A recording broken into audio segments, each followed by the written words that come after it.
আসসালামু আলাইকুম। কোরবানির ঈদ দরজায় কড়া নাড়ছে, অথচ দেশের অসংখ্য বীর মুক্তিযোদ্ধার মনে এখন আনন্দের বদলে জমেছে হতাশা আর অনিশ্চয়তা।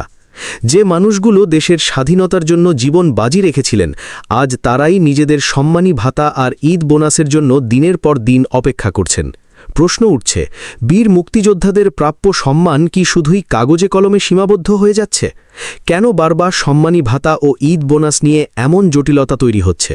আর শেষ মুহূর্ত পর্যন্ত অপেক্ষা করিয়ে আসলে কাদের সঙ্গে এই মশকরা করা হচ্ছে? আজকের ভিডিওতে আমরা জানব বীর মুক্তিযোদ্ধাদের সম্মানী ভাতা ও ঈদ বোনাস 2026 নিয়ে সর্বশেষ পরিস্থিতি, কেন দেরি হচ্ছে, আর এই দেরির কারণে বাস্তবে কতটা ভোগান্তির মুখে পড়ছেন আমাদের সম্মানিত বীর মুক্তিযোদ্ধারা। তাই ভিডিওটি শেষ পর্যন্ত অবশ্যই দেখুন। আর আপনি যদি যুদ্ধের জীবন চ্যানেলে নতুন হয়ে থাকেন, তাহলে এখনই চ্যানেলটি সাবস্ক্রাইব করে পাশে থাকুন, যাতে বীর মুক্তিযোদ্ধাদের সকল আপডেট সবার আগে পেয়ে যান। দর্শক, গত কয়েকদিন ধরে সারা দেশের বীর মুক্তিযোদ্ধাদের মধ্যে এক ধরনের উদ্বেগ কাজ করছে, কারণ বহু প্রতীক্ষার পর অবশেষে সম্মানী ভাতা ও ঈদ বোনাসের অর্থ ছাড়ের খবর পাওয়া গেলেও এখনও পর্যন্ত অধিকাংশ বীর মুক্তিযোদ্ধার ব্যাংক অ্যাকাউন্টে সেই টাকা পৌঁছয়নি। অথচ ঈদুল আজহার আর মাত্র হাতে গোনা কয়েকটি দিন বাকি। এই পরিস্থিতিতে স্বাভাবিকভাবেই প্রশ্ন উঠছে, শুধু অর্থ ছাড় করলেই কি দায়িত্ব শেষ হয়ে যায়? যখন একজন বীর মুক্তিযোদ্ধা সময় মতো নিজের প্রাপ্য অর্থ হাতে পাচ্ছেন না, তখন সেই অর্থ ছাড়ের বাস্তব মূল্য আসলে কতটুকু? আপনারা সবাই জানেন, আগামী 28শে মে পবিত্র ঈদুল আজহা উদযাপিত হবে। মুসলমানদের সবচেয়ে বড় ধর্মীয় উৎসবগুলোর একটি এই ঈদ। কোরবানি, আত্মীয় স্বজনের খোঁজখবর, পরিবারের জন্য কেনাকাটা, সব মিলিয়ে ঈদকে কেন্দ্র করে থাকে নানা প্রস্তুতি ও ব্যস্ততা। বিশেষ করে বয়স্ক বীর মুক্তিযোদ্ধাদের জন্য এই সময়টা আরও গুরুত্বপূর্ণ। অনেকেই তাদের সম্মানী ভাতা ও ঈদ বোনাসের টাকার উপর নির্ভর করেই ঈদের বাজার, কোরবানির প্রস্তুতি কিংবা পরিবারের প্রয়োজনীয় খরচের পরিকল্পনা করে থাকেন।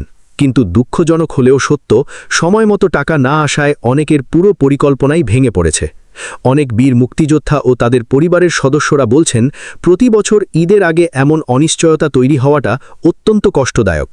যারা এই দেশের জন্য যুদ্ধ করেছেন, স্বাধীনতার জন্য জীবন বাজি রেখেছিলেন, তাদের প্রাপ্য সম্মান ও সুবিধা নিয়ে কেন বারবার এমন জটিলতা তৈরি হবে সেটা তারা বুঝতে পারছেন না। কেউ কেউ তো ক্ষোভ প্রকাশ করে বলছেন, যাদের জন্য আজ স্বাধীন বাংলাদেশ, তারাই যদি নিজের প্রাপ্য ভাতা পেতে শেষ মুহূর্ত পর্যন্ত অপেক্ষা করেন, তাহলে এর চেয়ে দুঃখজনক আর কি হতে পারে? দর্শক, এখানে আরেকটি গুরুত্বপূর্ণ বিষয় হচ্ছে সময়।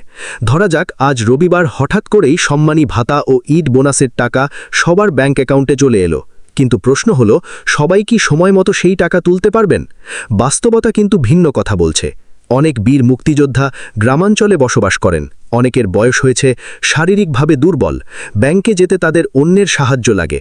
আবার অনেক জায়গায় ব্যাংকের দূরত্বও অনেক বেশি। ফলে অ্যাকাউন্টে টাকা এলেই যে সঙ্গে সঙ্গে সবাই তা তুলতে পারবেন, এমনটা ভাবার সুযোগ নেই। এর পাশাপাশি আরও একটি বড় সমস্যা হচ্ছে ব্যাংকের সময়সূচি। অনেক সময় দেখা যায় দিনের শেষ মুহূর্তে টাকা অ্যাকাউন্টে জমা হয়, তখন ব্যাংক কার্যত বন্ধ হওয়ার পথে থাকে। যারা শহরের আশেপাশে থাকেন তারা হয়তো দ্রুত গিয়ে টাকা তুলতে পারেন, কিন্তু দূরবর্তী এলাকার বীর মুক্তিযোদ্ধাদের জন্য সেটা প্রায় অসম্ভব হয়ে পড়ে। অনেকে হয়তো পরদিন পর্যন্ত অপেক্ষা করতে বাধ্য হন, আর ঈদের আগের শেষ সময়ে ব্যাংকে অতিরিক্ত ভিড়ের কারণে পরিস্থিতি আরও কঠিন হয়ে যায়। সব মিলিয়ে এবারের ঈদ বীর মুক্তিযোদ্ধাদের অনেকের জন্য এক ধরনের হতাশার অভিজ্ঞতায় পরিণত হতে পারে বলেই আশঙ্কা করা হচ্ছে। আমরা আগেও বলেছিলাম, সময়মতো সম্মানী ভাতা ও ঈদ বোনাস না পৌঁছলে অনেক মুক্তিযোদ্ধার ঈদের আনন্দ ম্লান হয়ে যাবে।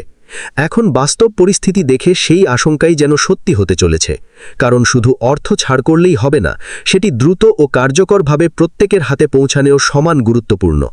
দর্শক, একটি বিষয় আমাদের সবার মনে রাখা উচিত, বীর মুক্তিযোদ্ধারা কোনো দয়া নয়, তাদের ন্যায্য অধিকারই প্রত্যাশা করেন।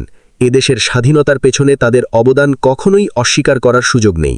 তাই তাদের সম্মানী ভাতা কিংবা ঈদ বোনাস নিয়ে কোনো ধরনের অবহেলা বা দীর্ঘসূত্রতা শুধু প্রশাসনিক ব্যর্থতা নয়, এটি জাতির জন্য অত্যন্ত দুঃখজনক একটি বিষয়। কারণ একজন বীর মুক্তিযোদ্ধার সম্মান মানেই বাংলাদেশের সম্মান। এখন অনেকেই জানতে চাইছেন, তাহলে কবে নাগাদ টাকা অ্যাকাউন্টে আসতে পারে?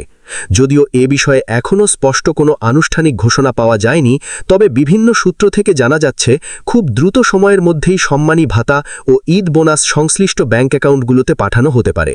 তবে বাস্তবে কখন সবার অ্যাকাউন্টে টাকা পৌঁছবে, সেটাই এখন সবচেয়ে বড় প্রশ্ন হয়ে দাঁড়িয়েছে। কারণ অতীত অভিজ্ঞতা বলছে অর্থ ছাড়ের ঘোষণা এলেও বাস্তবে অনেক সময় ব্যাংকে টাকা পৌঁছতে আরও সময় লাগে। এদিকে সামাজিক যোগাযোগ মাধ্যমেও বিষয়টি নিয়ে চলছে ব্যাপক আলোচনা। অনেকেই ক্ষোভ প্রকাশ করে বলছেন, ঈদের এত কাছাকাছি সময়ে এসে এমন অনিশ্চয়তা কোনোভাবেই কাম্য নয়। আবার অনেকে সরকারের দৃষ্টি আকর্ষণ করে দ্রুত ব্যবস্থা নেওয়ার আহ্বান জানিয়েছেন, যাতে অন্তত বীর মুক্তিযোদ্ধারা শান্তিপূর্ণভাবে ঈদের প্রস্তুতি সম্পন্ন করতে পারেন। আমাদের প্রত্যাশা একটাই, দেশের প্রতিটি বীর মুক্তিযোদ্ধা যেন সম্মান ও স্বস্তির সঙ্গে ঈদ উদযাপন করতে পারেন। তারা যেন শেষ মুহূর্তে দুশ্চিন্তায় না থাকেন, কারণ এই মানুষগুলোর ত্যাগের কারণেই আজ আমরা স্বাধীনভাবে ঈদ উদযাপন করতে পারছি। তাই তাদের প্রতি সম্মান দেখানো শুধু দায়িত্ব নয়, এটি আমাদের নৈতিক কর্তব্য। আশা করছি সংশ্লিষ্ট কর্তৃপক্ষ দ্রুত কার্যকর ব্যবস্থা গ্রহণ করবে এবং খুব শীঘ্রই প্রত্যেক বীর মুক্তিযোদ্ধার ব্যাংক অ্যাকাউন্টে সম্মানী ভাতা ও ঈদ বোনাস পৌঁছে যাবে, যাতে অন্তত ঈদের আগেই তারা প্রয়োজনীয় খরচ ও প্রস্তুতি সম্পন্ন করতে পারেন।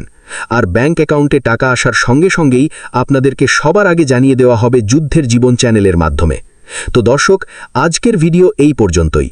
ভিডিওটি যদি আপনাদের কাছে গুরুত্বপূর্ণ মনে হয়ে থাকে তাহলে অবশ্যই একটি লাইক দিন, কমেন্ট করে আপনার মতামত জানান এবং ভিডিওটি অন্যদের সঙ্গে শেয়ার করুন।